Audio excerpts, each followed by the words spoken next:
Hola, doctor. Hola, Raquel, ¿qué tal? Qué bien que me llames doctor. Hombre, es Me que hace lo ilusión. eres. Sí, ya lo soy, por fin. Además, al doctor cum laude, Sí, ¿no? salió bien la cosa. Se dio bien. Cuéntanos cómo fue. Pues estuvo muy bien. La verdad es que todo el mundo me decía, ya verás, lo vas a pasar muy mal ese día, y todo lo contrario. La verdad es que fue un día estupendo. Yo lo pasé muy bien, nervios no tenía ninguno. Claro, también cuenta que soy profe y ya había hablado en público muchas veces y eso se nota.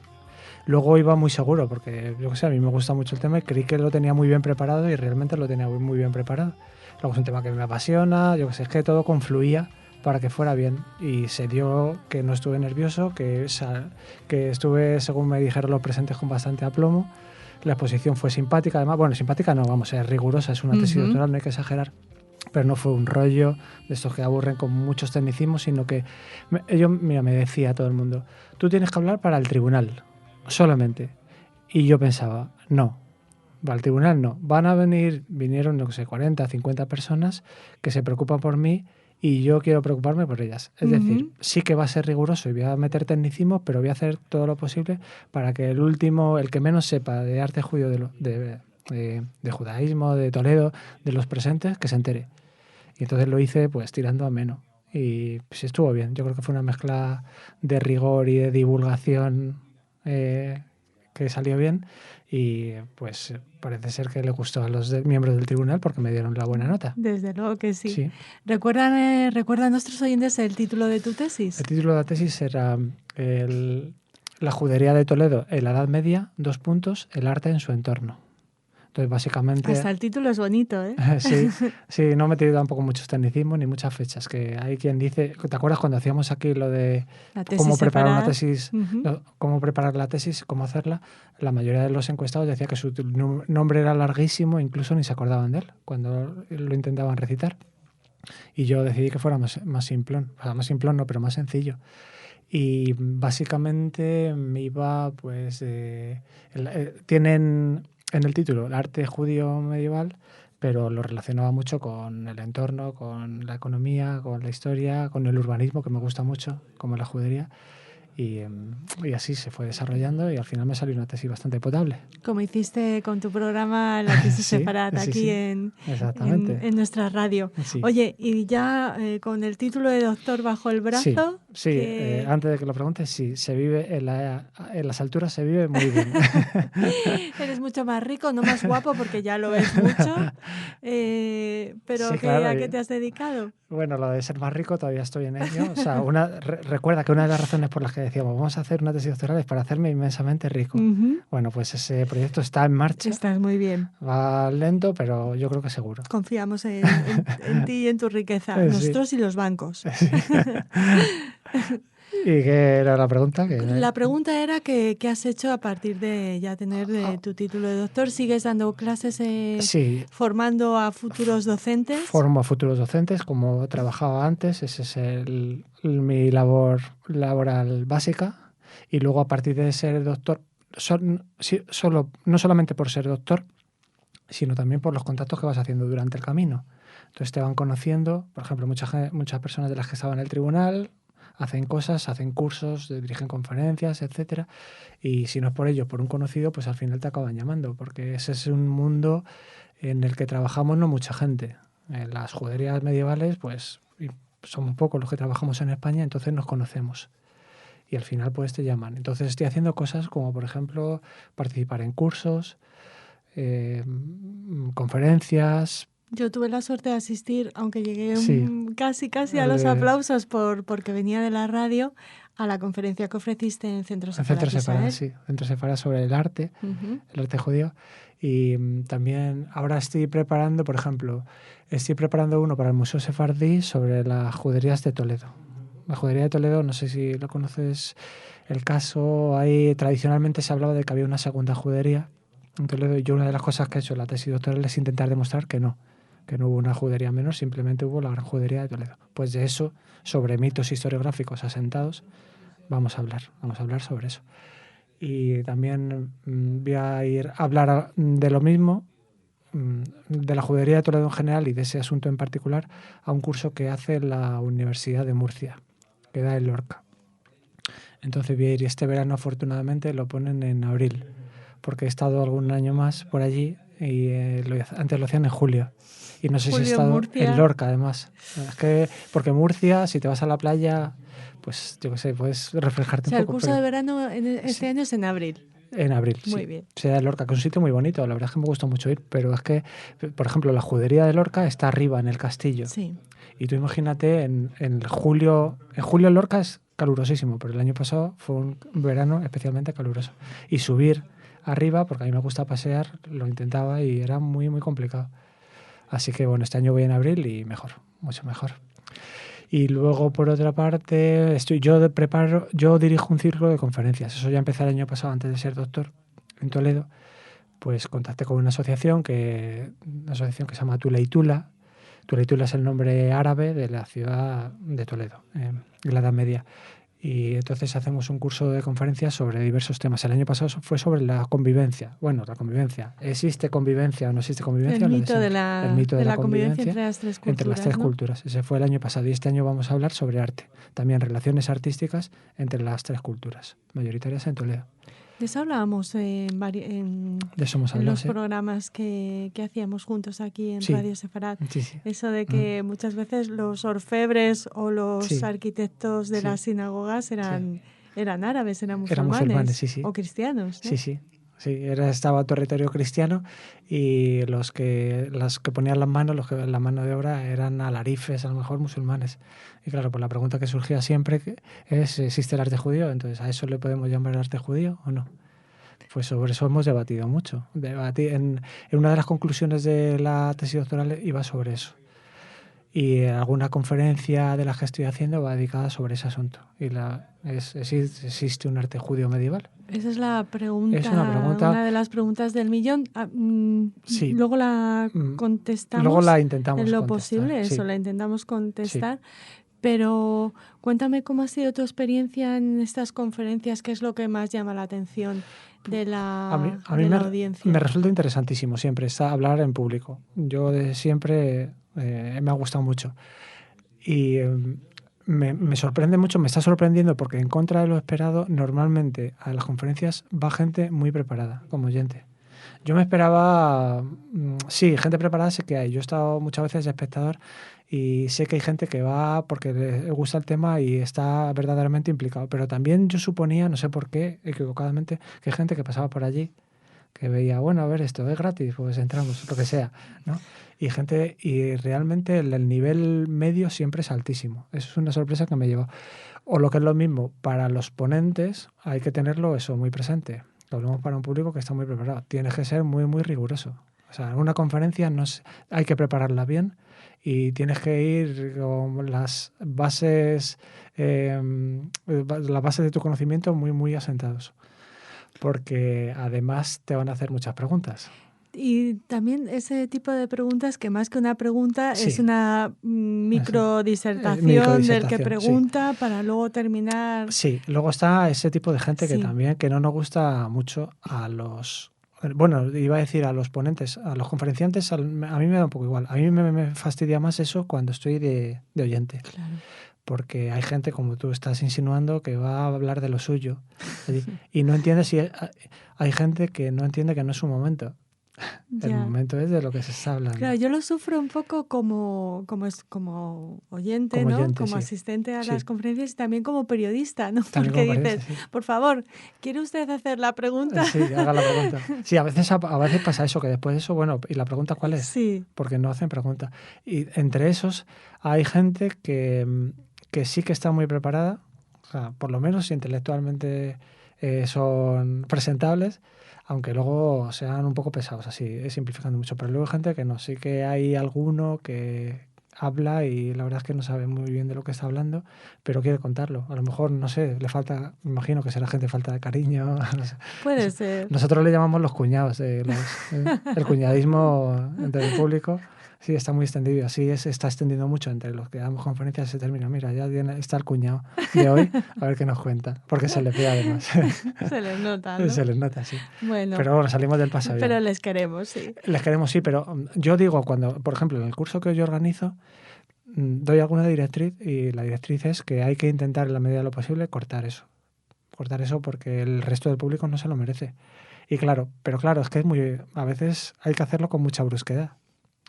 Y a ver cómo se hace, hay que cuidar mucho las formas, pero hay que cortar, porque si no, hablan y a la gente no le interesa lo que está contando. Entonces, a ver cómo salimos. A veces se sale bien del paso y en otras, pues de una manera un poquito más brusca y más antipática. ¿Y cuáles son las preguntas que más te han interesado, que te han hecho? Y esa es la primera parte de este pequeño racimo interrogatorio. Sí. Y también, ¿qué es lo que más te interesa a ti divulgar y contar? A mí, la verdad es que no tengo un tema preferido en cuanto a las preguntas que me hagan el público.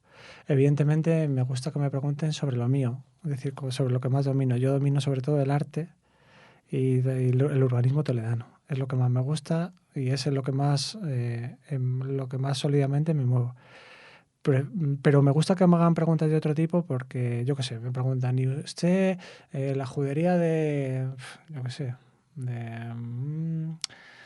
de Rivadavia, por ejemplo, y me preguntan algo de la judería de Rivadavia, la conozco, pero no la conozco profundamente. Y entonces salgo como puedo al paso, muchas veces diciendo no lo sé, pero a partir de ahí me hace que busque información sobre el asunto que me han preguntado. Entonces, me gusta que me hagan preguntas que no conozco para informarme y para documentarme después. Pero evidentemente, para salir del paso en un momento, lo que más cómodo es que te pregunten sobre la judería de Toledo, sobre cosas que estoy estudiando en ese momento, que puedo hablar con mucha más facilidad. ¿Eso y cuál era la segunda? Y la primera... La primera, sí. Era ¿qué pregunta te ha interesado? ¿Qué pregunta suelen hacerte que te llame más la atención? La segunda, bueno, ahora que lo dices, la segunda parte era qué era lo que tú querías contar y qué era lo que querías divulgar. Pero yo creo que contestando a eso has contestado también a mi primera pregunta. Sí, a veces sí que hacen preguntas no extravagantes, pero preguntas que no entrarían dentro de lo que consideramos la conferencia. No sé, preguntas sobre actualidad, por ejemplo. De vez en cuando sí que me hacen preguntas relacionadas con temas actuales, de política o de algo de eso. Y claro, pues yo les digo que no. No sé si voy a ser una cuñada o no, pero vamos a por la pregunta del millón que adelantábamos antes. ¿Existe o no existe? El arte judío medieval. Pues lo primero que no es una cuñada, ni mucho menos, porque es una pregunta bastante lógica, además. Acotada en la formulación. Sí, acotada y corta, además. Sí. Pues es una pregunta irresoluble. O sea, no se puede, esa duda no se puede resolver nunca. Es decir, una respuesta podría ser sí, pero no hay forma de demostrarlo. Muchos autores, la mayoría de los autores de la historiografía tradicional, de autores españoles básicamente, pero bueno, franceses, que es lo que más he estudiado yo, pues la historiografía tradicional dice que no existió un arte judío en la península ibérica, especialmente que es el sitio donde he estudiado yo. Es decir, que las sinagogas eran o islámicas, si estaban levantadas en tierra islámica, o cristianas. Y ya está. Y el arte, digamos, en su conformación, en su estructura. En su estructura, sí, en su forma. En su arquitectura. Estilísticamente pueden ser consideradas así. Dicen los autores que tengo por aquí, por ejemplo, mira, Azcárate, que es un clásico de la historia del arte medieval español. Pues él dice, la sinagoga de Samuel Aleví refleja claramente las características del mudéjar toledano. Él habla de mudéjar. Y Cubis, es una alemana que ha trabajado mucho sobre la Santa María la Blanca, es un monumento que muestra como ningún otro rasgos del arte almohade. Tengo una serie de autores que dicen almohade, mudéjar, gótico, cristiano en general, islámico en general, pero arte judío hay muy pocos que lo digan. Esto es arte judío. Entonces, para responder a la pregunta de que si esto es arte judío o no, hay que profundizar un poquito más. Y hay una pregunta que subyace, que es ¿y qué es el arte? Porque para responder si esto es arte judío, primero tenemos que saber qué es el arte. Entonces, ¿el arte para ti es solamente forma? Claro. Si solamente es forma, si solamente es lo tangible, si solamente es lo que se ve, calificar a las sinagogas de Toledo como arte judío, reconozco que es difícil. Porque tiene elementos que los... Sobre todo si hablamos, de arquitectura. De arquitectura, sí. Claro, si ya entramos en el objeto, sí, es diferente, exacto. ¿no? Hablando de arquitectura, pues tienen unas características estilísticas que las acercan a a estilos artísticos que además están muy bien asentados en la historiografía tradicional, como puede ser el mudéjar. Eso es muy discutible, lo de mudéjar y todo eso, pero bueno, mudéjar, almohade, todo esto que hemos oído aquí, gótico incluso. Entonces, claro, si nos fijamos solamente en lo tangible, pues es muy difícil asignarles un lugar exclusivo como arte judío. ¿Pero qué es el arte? Si consideras que el arte es algo más, el arte es también la intención a priorística, es también el sentimiento que provoca en el espectador, es el sentimiento que provoca en el creyente, es el uso que se le da. Es decir, es mucho más, para mí, por ejemplo, es mucho más el arte. Entonces, el arte, si consideramos que todo eso es arte, evidentemente existe el arte judío. Claro, ¿cómo no va a existir el arte judío? Eso para mí es una evidencia. Pero ¿cómo lo demuestras? Porque para demostrarlo, de lo que se trata es de colocarlo en el catálogo. Y para colocarlo en catálogo hay que dar unas características físicas porque así funciona la historiografía tradicional. Entonces hay que dar unas Porque es una ciencia. Porque es una ciencia. Entonces tienes que dar unas características que no tiene que ser nada subjetivo, sino tangible. Y tiene que ser por esto, por esto y por esto. Y eso, que digo yo, pues es muy difícil de definir. Entonces, pues siempre está un poco la respuesta así etérea y flotando. Y eso es una cuestión casi de ideología, decir si sí o si no. Así que es muy difícil de decir.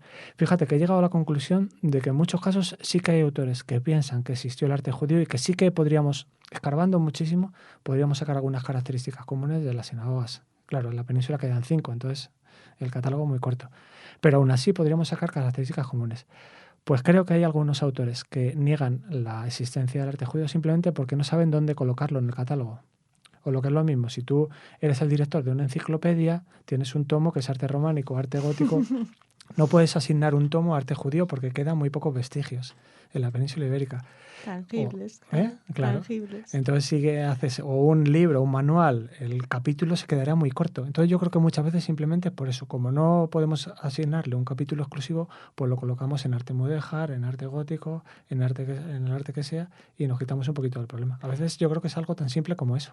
¿Y cuáles serían esas características comunes? Pues características habría que escarbar mucho, pero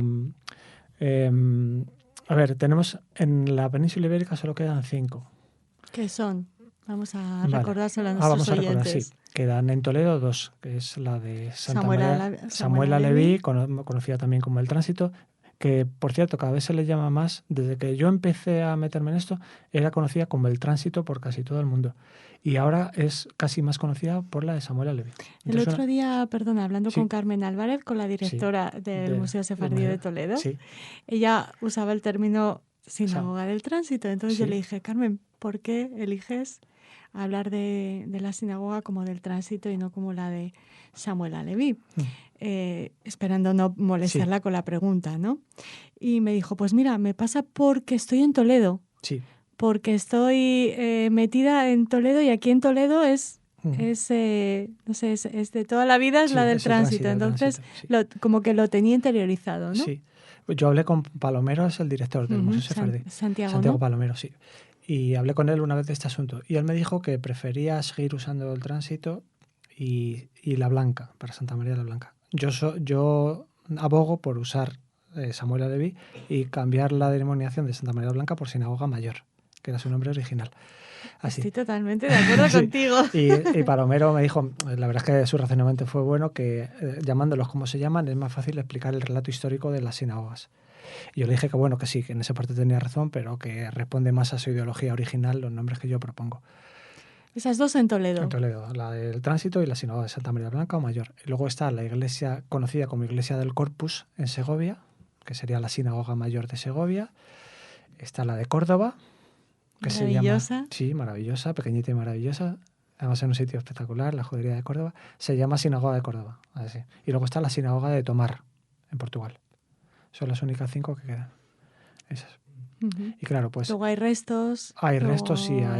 Hay la de Lorca que se ha reconstruido, pero se ha levantado desde el suelo, ya no quedaba nada. Y luego quedan algunos vestigios por ahí, pero la de Modelina de Aragón también.